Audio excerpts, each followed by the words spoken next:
ये आकाशवाणी है। चर्चा का विषय है कार्यक्रम में प्रस्तुत है ऑपरेशन सिंदूर में भारत की मजबूत और आत्मनिर्भर रक्षा प्रणाली के प्रदर्शन पर परिचर्चा। इसमें भाग ले रहे हैं ब्रह्मोस एयरो स्पेस के पूर्व मुख्य कार्यकारी अधिकारी और प्रबंध निदेशक डॉक्टर सुधीर मिश्रा और रक्षा अनुसंधान एवं विकास संगठन के पूर्व महानिदेशक और रक्षा वैज्ञानिक प्रोफेसर HB श्रीवास्तव। कार्यक्रम का संचालन कर रहे हैं वरिष्ठ पत्रकार विशाल दहिया। नमस्कार, आकाशवाणी पे चर्चा का विषय है कार्यक्रम में आपका स्वागत है। आज हम बात कर रहे हैं ऑपरेशन सिंदूर की, और केवल ऑपरेशन सिंदूर में जो स्ट्रेटेजिक एडवांटेज हमारी रही उसकी नहीं, बल्कि जिस तरह से ऑपरेशन सिंदूर में स्वदेशी हथियारों का इस्तेमाल हुआ, वो हथियार जिनको भारत के ही साइंटिस्ट ने, भारत के ही लोगों ने भारत के भीतर बनाया और उनका सही रूप से इस्तेमाल ऑपरेशन सिंदूर के दौरान हुआ। इस मसले पर चर्चा करने के लिए हमारे साथ अभी जुड़े हुए हैं HB Srivastava ji, defence scientist हैं, फॉर्मर DG हैं DRDO के। श्रीवास्तव जी, स्वागत है आपका। नमस्कार। सबसे पहले इस बात से समझने की कोशिश करते हैं कि हर बार जब इस तरह की कोई घटना होती है, यानी कि कोई आर्म्ड कॉन्फ्लिक्ट होता है, और खासतौर पर अगर भारतीय सेना की बात करें और भारत की बात करें, तो हाल फिलहाल में पहले तक सवाल ये उठते थे कि हम जिन प्लेटफॉर्म्स को यूज कर रहे हैं, हम जिन हथियारों को यूज कर रहे हैं, वो कितने भरोसेमंद हैं, वो किस तरह की परफॉर्मेंस उनकी रहेगी। लेकिन इन सब अटकलों पर ऑपरेशन सिंदूर के दौरान ताला लग गया है, यानी कि इन सब के जवाब मिल चुके हैं। चाहे हम ब्रह्मोस मिसाइल की बात करें, चाहे हम आकाश मिसाइल की बात करें, नागास्त्रा की बात करें,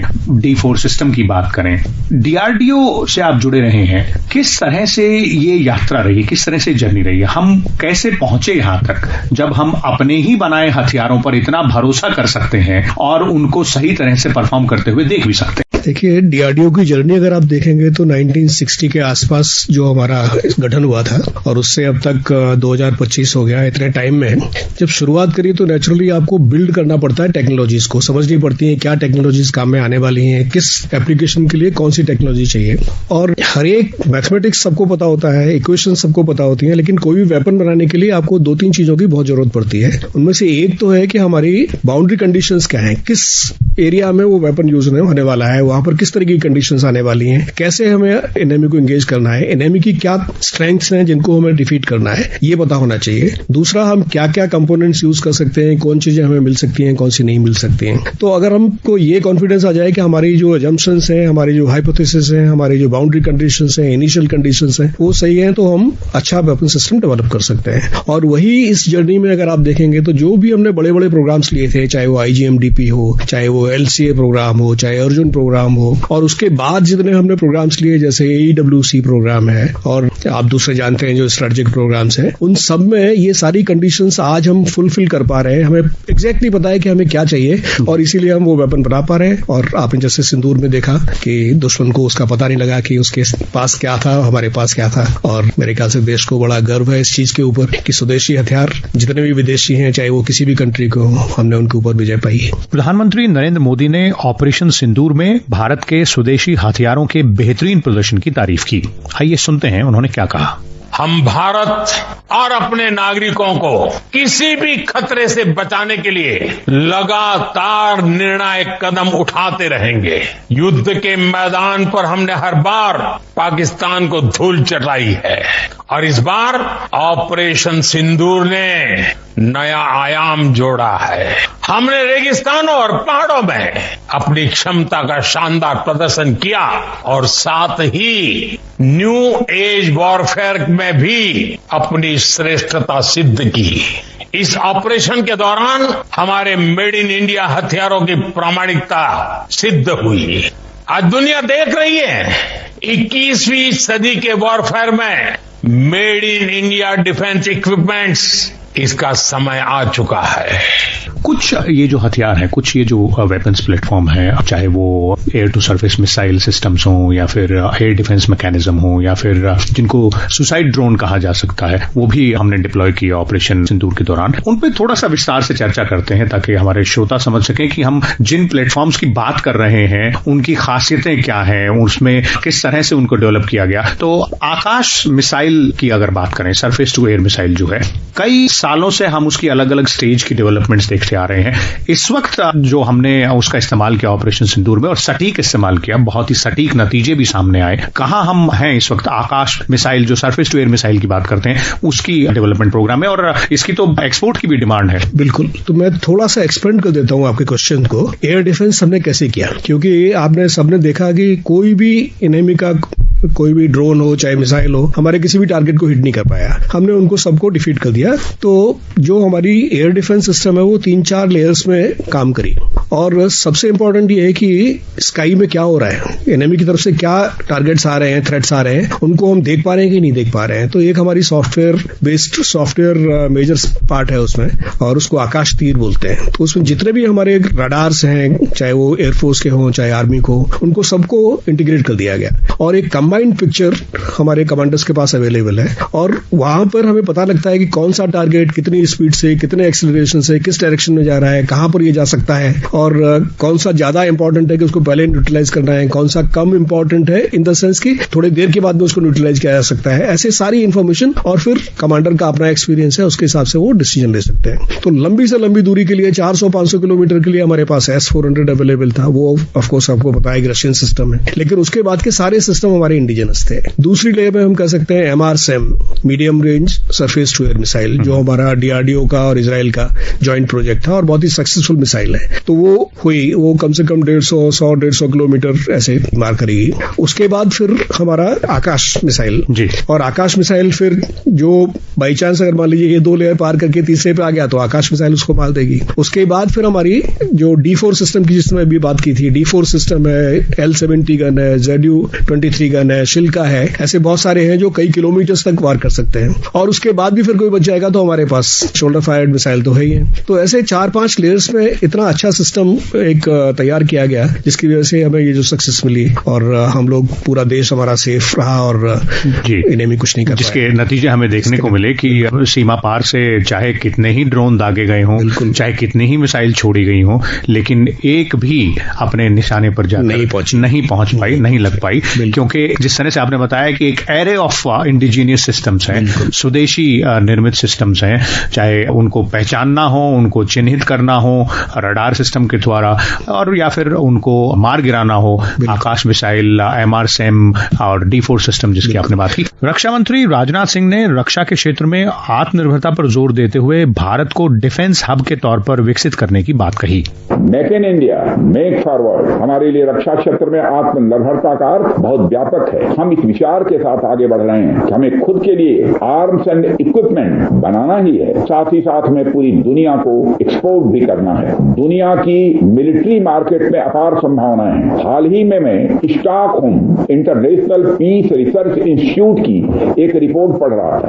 उसमें उन्होंने यह बताया है कि वर्ल्ड मिलिट्री एक्सपेंडिचर 2024 में बढ़कर $2,718 बिलियन हो गया है। आप सोचिए, आर्म्स एंड इक्विपमेंट का इतना बड़ा मार्केट हमारी राह देख रहा है। इसलिए हमें बेहद मजबूती से भारत को दुनिया के लिए एक अट्रैक्टिव डिफेंस प्रोडक्ट हब के रूप में विकसित करने की ओर आगे बढ़ना ही होगा। एक और टेक्नोलॉजी जो हाल फिलहाल में, क्योंकि जो वॉरफेयर है उसका सिनेरियो बदलता रहता है टेक्नोलॉजी के हिसाब से और आजकल ड्रोन्स का बहुत इस्तेमाल हो रहा है, तो कामिकाजे ड्रोन या सुसाइड ड्रोन जिनको कहा जाता है, उसका भी हमने स्वदेशी टेक्नोलॉजी से निर्मित उसका भी हमने इस दौरान इस्तेमाल किया। नागास्त्रा 1 की बात हुई, स्काई स्ट्राइकर की बात हुई, तो यानी कि वो जो एरिया है उसमें भी हमने अपनी प्रावेश, अपना सिक्का सिद्ध कर दिया, बिल्कुल सिद्ध कर दिया। और इसमें एक सबसे बड़ी बात यह है कि जो ज्यादातर डेवलपमेंट है वो that is led by private industry. DRDO ने सपोर्ट किया और प्राइवेट इंडस्ट्री ने उसको आगे बढ़कर काम किया। तो नागास्त्रा का जैसे आपने बात किया वो प्राइवेट इंडस्ट्री का बनाया हुआ है और जिस प्रेसिजन के साथ में वो जाता है, ये लॉइटरिंग एम्यूनिशन है, जाकर घूमता है आकाश में, देखता है कहां टारगेट है और उस टारगेट के ऊपर हिट करता है। और वैसे ही स्काई स्ट्राइकर भी है। तो हमारे पास जो पहले हम कहते थे ना कि कुछ ही के पास टेक्नोलॉजी है, तो जो प्रेसिजन हमें चाहिए वो प्रेसिजन हमारे पास है, जिससे कि कोलैटरल डैमेज ना हो। जो सरकार चाहती थी कि हम जो टारगेट है उसी को हिट करें और किसी को हिट ना करें, तो वो हमारे टेक्नोलॉजी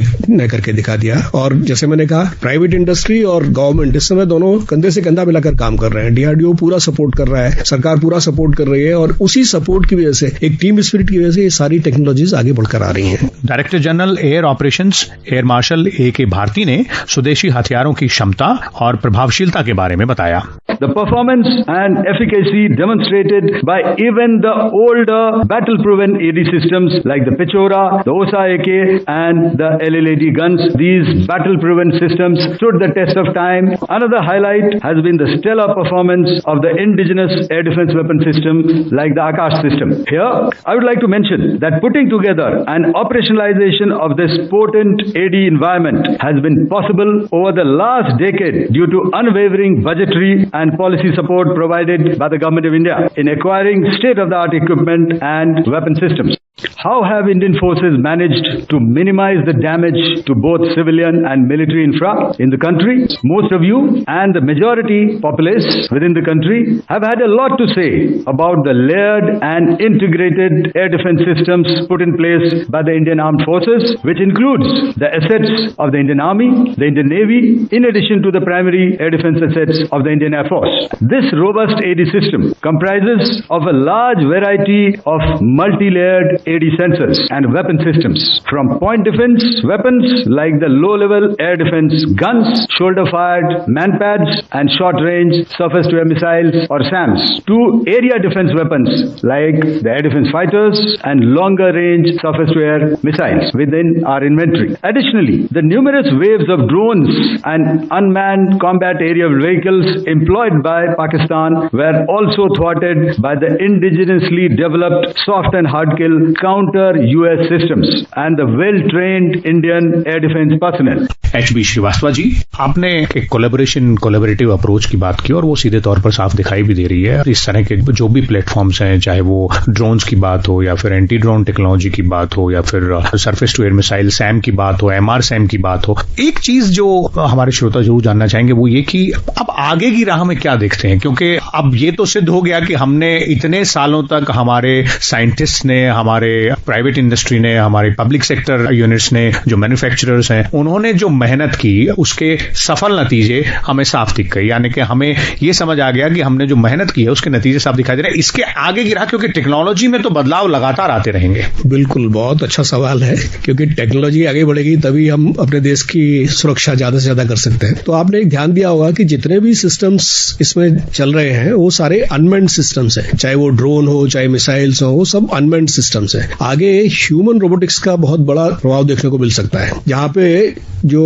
लड़ाई है, ग्राउंड की लड़ाई है, वो भी रोबोट्स करेंगे मिलकर। तो एक उसमें बड़ा अच्छा वो आ सकता है। दूसरा, एक नेविगेशन के लिए अभी हम डिपेंड करते हैं सैटेलाइट्स के ऊपर, चाहे वो हमारा अपना सैटेलाइट सिस्टम गगन हो, नाविक हो या फिर जीपीएस हो। अब वो भी टेक्नोलॉजी आने वाली है जिसमें कि हमें इनके ऊपर डिपेंड नहीं करना पड़ेगा। क्वांटम टेक्नोलॉजी को इस्तेमाल करके हम कर सकते हैं, और न केवल ग्राउंड में, वो पानी के अंदर भी अगर कोई सबमरीन जा रही है तो वो भी क्वांटम टेक्नोलॉजी की मदद से हम उसको देख सकते हैं, पता लगा सकते हैं। इसके अलावा आर्टिफिशियल इंटेलिजेंस आपको पता ही है, हर फील्ड में आ रही है, और जो प्रेडिक्शंस है वो तो ये भी है कि कमांड एंड कंट्रोल में भी आर्टिफिशियल इंटेलिजेंस आ जाएगी जी। और शायद कुछ लेवल तक का कमांड एंड कंट्रोल में हमें ह्यूमन कमांडर्स की जरूरत ना हो। अब ये डिसीजन तो आर्मी को लेना पड़ेगा, एयरफोर्स को लेना पड़ेगा या नेवी को लेना पड़ेगा, लेकिन टेक्नोलॉजी इतनी मैच्योर होने की उम्मीद है कि जहां पे कुछ लेयर्स में हम कमांड एंड कंट्रोल भी एआई को सौंप दें और फिर उसके पीछे का कंट्रोल ह्यूमन कमांडर्स लें। तो ये बहुत सारी टेक्नोलॉजीज इन पे काम चल रहा है और होपफुली ये जल्दी देखने को मिलेंगी। जो तकनीक के जो क्षेत्र हैं उस सब में हम आगे बढ़ रहे हैं, काम कर रहे हैं।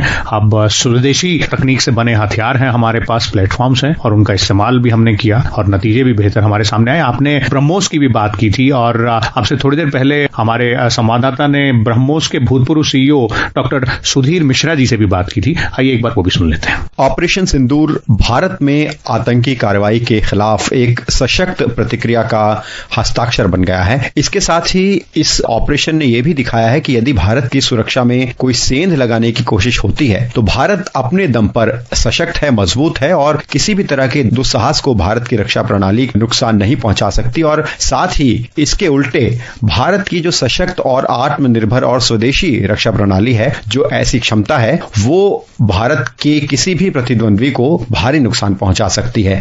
डॉक्टर सुधीर मिश्रा, सबसे पहले हम आपसे यही समझना चाहेंगे कि जिस तरह से ब्रह्मोस सुपरसोनिक क्रूज मिसाइल ने, हमने देखा कि ऑपरेशन सिंदूर के दौरान भारत ने पाकिस्तान के अंदर एक अहम आतंकवादी ठिकानों को नुकसान पहुंचाया, उसमें भारत की जो सैनिक क्षमता है उसमें मदद की, तो किस तरह से आप इसकी क्षमता को देखेंगे और कैसे ये एक बहुत भारत की जो तकनीक है वो बहुत काम आई इस ऑपरेशन सिंदूर में? सबसे पहले मैं आपसे ये बताना चाहता हूं कि अगर थोड़ी पृष्ठभूमि में हमको थोड़ा सा बता दूं मैं अपनी ओर से, तो सब चीजें ज्यादा साफ साफ हो जाएंगी।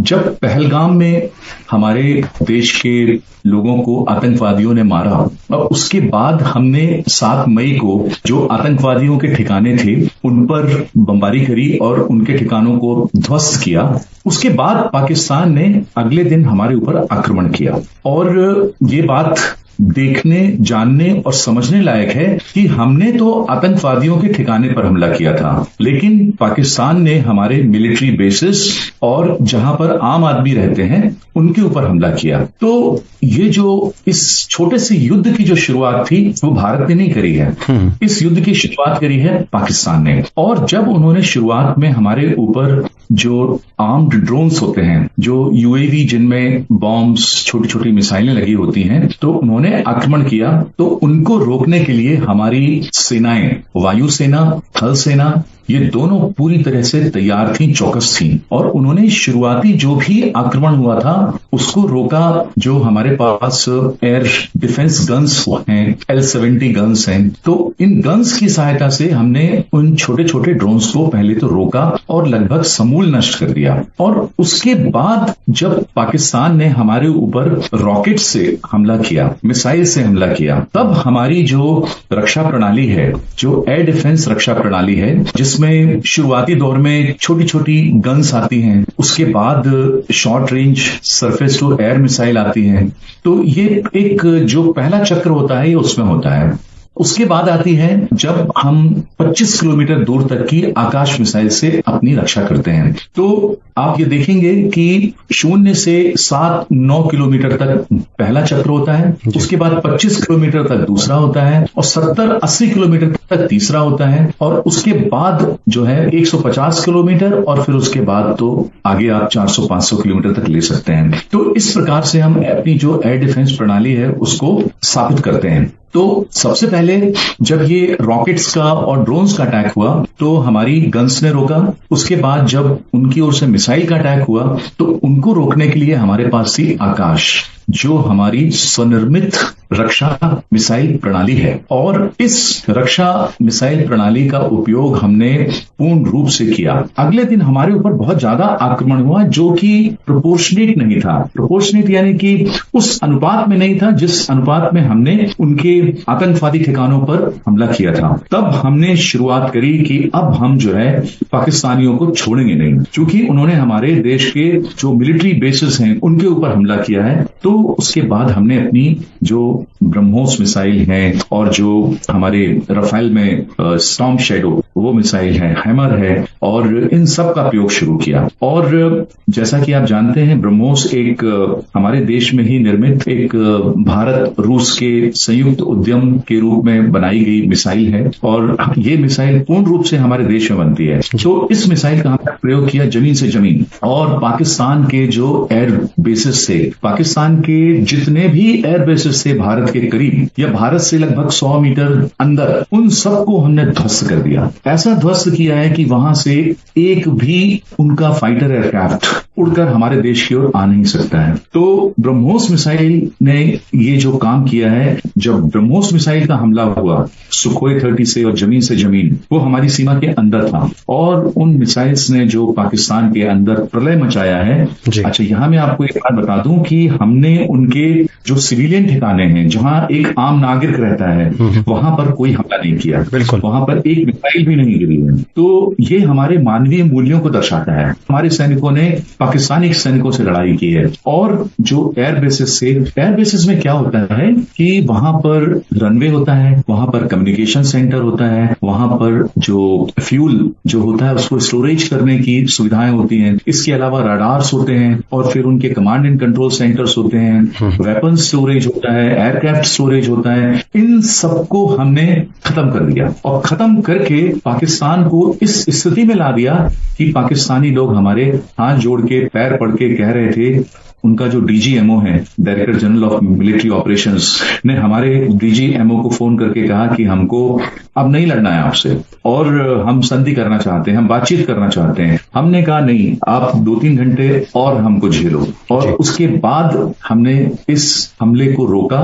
और इस हमले के कारण पाकिस्तान के अंदर जो एक डर का, भय का और जो प्रलय का वातावरण निर्मित हुआ है, तो ये हमारे देश के सैनिकों के लिए बहुत गर्व की बात है। बिल्कुल। तो डॉक्टर सुधीर, जैसा कि हम जानते हैं और आपने भी जिक्र किया कि भारत ने अब ऐसी क्षमताएं हासिल कर ली हैं, विकसित कर ली हैं, जो तकनीकी आधार पर बहुत मजबूत हैं, सटीक हैं और एकदम भारत को जो चाहिए तकनीक, उसमें भारत को उन चुनिंदा देशों में शामिल करती हैं जो रक्षा प्रणाली के मामले में बहुत सशक्त माना जाता है। तो ऐसे में अपने अनुभव से आप बताएं कि जो ब्रह्मोस का भारत की रक्षा प्रणाली में शामिल होना है, वो कैसे भारत को चंद देशों में उस कड़ी में ला खड़ा करता है जहां भारत इस तरह की क्रूज मिसाइल के जरिए एक बहुत ताकतवर देश बन गया है और किसी भी तरह के जो चुनौती है उसको लेकर किसी भी हमले को या किसी भी तरह के दुस्साहस को जवाब देने के लिए भारत सक्षम है।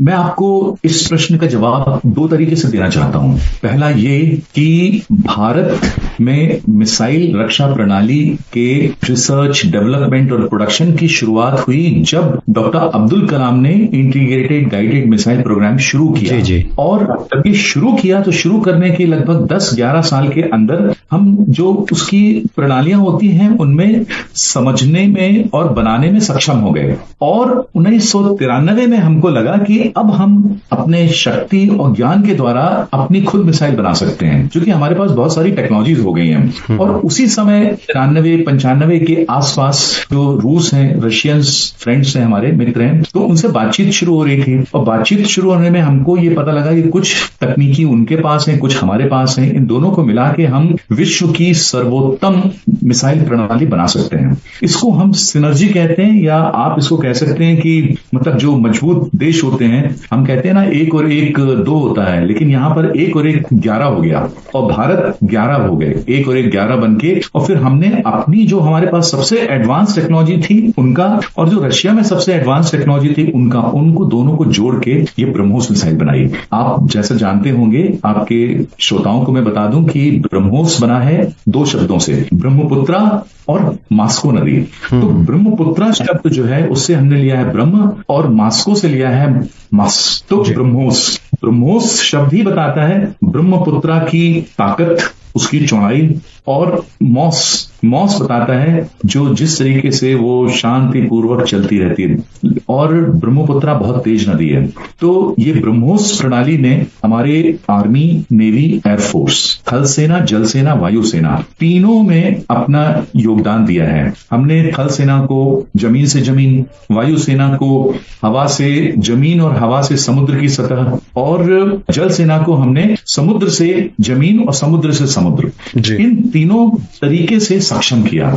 और जो ब्रह्मोस मिसाइल है ये विश्व की आधुनिकतम मिसाइल है आज भी, मतलब पिछले 25 सालों से ये आधुनिकतम और सर्वाधिक गति से चलने वाली, उड़ने वाली मिसाइल है। इस मिसाइल का कोई जोड़ अभी दुनिया में कहीं नहीं है। लोग बातें जरूर करते हैं कि उन्होंने हाइपरसोनिक बना लिया है, उन्होंने कुछ और बना लिया है, लेकिन जहां तक बात आती है स्पीड की, सबसे तेज मिसाइल आज भी ब्रह्मोस है। ये भारत के पास है और रूस के पास तो है ही, क्योंकि वो हमारे पार्टनर हैं। तो इन 2 देशों के अलावा अभी इस मिसाइल किसी के पास नहीं है। इस मिसाइल की ताकत ऐसी है कि इस मिसाइल को किसी भी देश की जो एयर डिफेंस रक्षा प्रणाली होती है वो रोक नहीं सकती। ये इतनी तेज उड़ती है। इसकी गति है लगभग 2.8 मैक, यानी कि लगभग ध्वनि की गति से लगभग 3 गुना ज्यादा, यानी कि लगभग 900 मीटर प्रति सेकंड की रफ्तार से ये मिसाइल उड़ती है। और आपके श्रोताओं को मैं बता दूं कि जो बुलेट होती है, ये सिर्फ मैं एक समझने के लिए बता रहा हूं कि जो बुलेट होती है उसकी रफ्तार होती है लगभग 450 मीटर प्रति सेकंड, और ये मिसाइल जो है 900 मीटर प्रति सेकंड यानी कि बुलेट से भी दुगनी गति से ये मिसाइल हवा में उड़ती है जी। तो इस मिसाइल की जो ताकत है उसका पहला आभास, उसका पहला अनुभव पाकिस्तान को हो गया और विश्वास है कि अब हमारा दुश्मन देश बहुत दसों सालों तक सोचेगा, समझेगा कि इस प्रकार का आक्रामक हमला भारत के ऊपर करना है या नहीं करना है। तो इस मिसाइल ने हमारे देश को एक आक्रामक क्षमता तो दी ही, लेकिन इसके साथ ही साथ एक सुरक्षा की मजबूत भी प्रदान की है।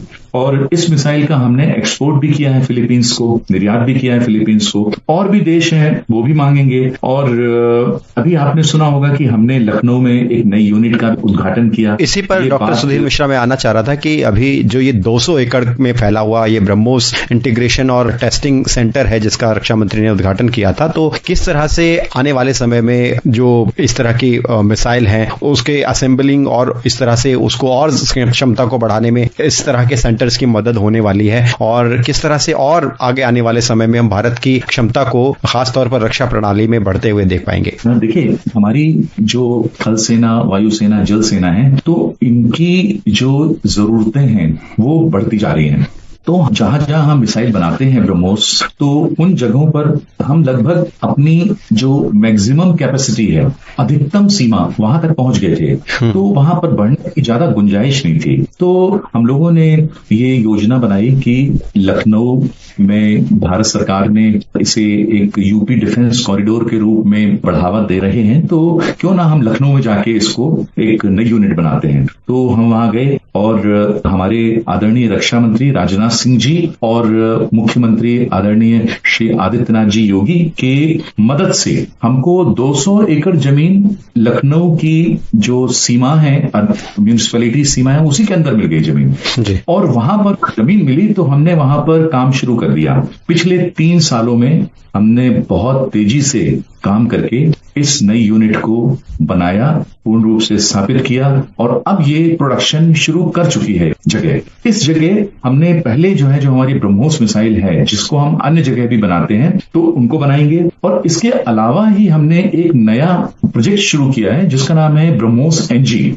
BrahMos next generation. तो इस नेक्स्ट जनरेशन का भी डिजाइन, डेवलपमेंट और प्रोडक्शन वो भी लखनऊ में होगा। और ये मिसाइल जो है नई मिसाइल है बिल्कुल। देखिए, ब्रह्मोस मिसाइल लगभग 30-35 साल पुरानी जो रिसर्च डेवलपमेंट है उस पर आधारित है, लेकिन अब ये जो नई मिसाइल होगी ये 2025 की टेक्नोलॉजी पर आधारित होगी। इस मिसाइल का वजन बहुत कम है, 1200 ग्राम है। जो हमारी जो ब्रह्मोस है उसका वजन 2800 किलोग्राम है, यानी लगभग 40%। रेंज उसकी 300 किलोमीटर ही होगी।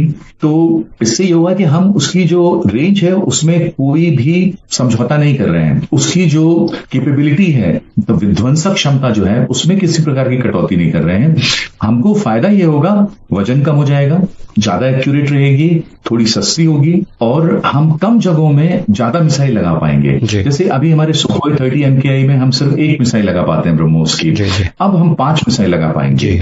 तो जो काम पहले हमारे सुखोई 30 एक बार में करता था, अब वो काम हम हवा में ही 5 बार में कर लेंगे। तो ये एक प्रकार की नई प्रणाली है, बिल्कुल नई प्रणाली होगी। और 12 से 18 महीनों के बाद आप इस मिसाइल को हमारी रिपब्लिक डे परेड में देख सकेंगे, मुझे ऐसा पूर्ण विश्वास है। जी, डॉक्टर सुधीर मिश्रा, बहुत बहुत धन्यवाद। आपने विस्तार से इस विषय पर बहुत सी जरूरी जानकारियां और बहुत महत्वपूर्ण बातें हमारे श्रोताओं के साथ साझा की। हमसे आप जुड़े, बहुत बहुत धन्यवाद। बहुत बहुत धन्यवाद। अभी आप सुन रहे थे ऑपरेशन सिंदूर में भारत की मजबूत और आत्मनिर्भर रक्षा प्रणाली के प्रदर्शन पर परिचर्चा। इसमें भाग ले रहे थे ब्रह्मोस एरोस्पेस के पूर्व मुख्य कार्यकारी अधिकारी और प्रबंध निदेशक डॉक्टर सुधीर मिश्रा और रक्षा अनुसंधान एवं विकास संगठन के पूर्व महानिदेशक और रक्षा वैज्ञानिक प्रोफेसर HB श्रीवास्तव। कार्यक्रम का संचालन कर रहे थे वरिष्ठ पत्रकार विशाल दहिया। ये कार्यक्रम आकाशवाणी के समाचार सेवा प्रभाग द्वारा प्रस्तुत किया गया। इसे आप हमारे mobile app news on AIR और YouTube channel news on AIR official पर भी सुन सकते हैं। इस कार्यक्रम के संबंध में अपनी प्रतिक्रिया आप हमें ईमेल या व्हाट्सएप के माध्यम से भेज सकते हैं। ईमेल का पता है airnsdtalks@gmail.com और व्हाट्सएप नंबर है 9289094044।